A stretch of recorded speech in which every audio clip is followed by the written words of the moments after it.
पुण्यात बनावट नोटांचा धंदा मोठ्या रॅकेट उघडकीस। 2 महिलांसह 5 जणांना अटक। पुणे शहरात मोठ्या प्रमाणावर बनावट चलनाचा व्यापार करणाऱ्या टोळीचा शिवाजीनगर पोलिसांच्या सायबर पथकाने पर्दाफाश केला आहे। या कारवाईत 2 महिलांसह 5 जणांना अटक करण्यात आली असून या टोळीचा बनावट नोटांचा मोठा होलसेल व्यवसाय असल्याचे सभासद समोर आले आहे। आरोपी 1 लाख रुपयाच्या मूळ नोटांच्या बदल्यात 2 लाखाच्या बनावट नोटा विक्री करत होते। या कारवाईत पोलिसांच्या आरोपीकडून नोट छपाईसाठी वापरल्या जाणाऱ्या प्रिंटर, शाई, कोरे कागद तसेच 28,66,000 रुपयाचा बनावट नोटा आणि 2 लाख रुपयाच्या नोटा जप्त केल्या आहेत। या रॅकेटचे धागेदोरे परराज्यातही पसरले असल्याची शक्यता पोलिसांनी वर्तवली आहे।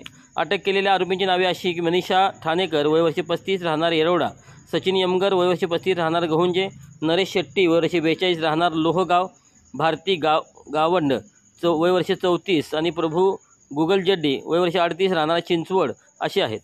सर्व आरोपींना न्यायालयात हजर केल्यानंतर पोलीस कोठडी सुनावण्यात आली आहे। या प्रकरणाचा तपास सुरू असताना 17 एप्रिल रोजी पुण्यातील एका बँकेत 200 रुपयाच्या बनावट नोटा जमा झाल्याची घटना उघडकीस आली आहे। या घटनेच्या तपासातून आरोपीचा माग काढण्यात पोलिसांना यश मिळाले। चौकशीत मनीषा ठाणेकर हिचे नाव समोर आले आणि पुढे एकामागून एक धागे पकडण्यात संपूर्ण रॅकेट उघडकीस आले। महाराष्ट्र टुडे मराठीसाठी ब्युरो रिपोर्ट, पुणे।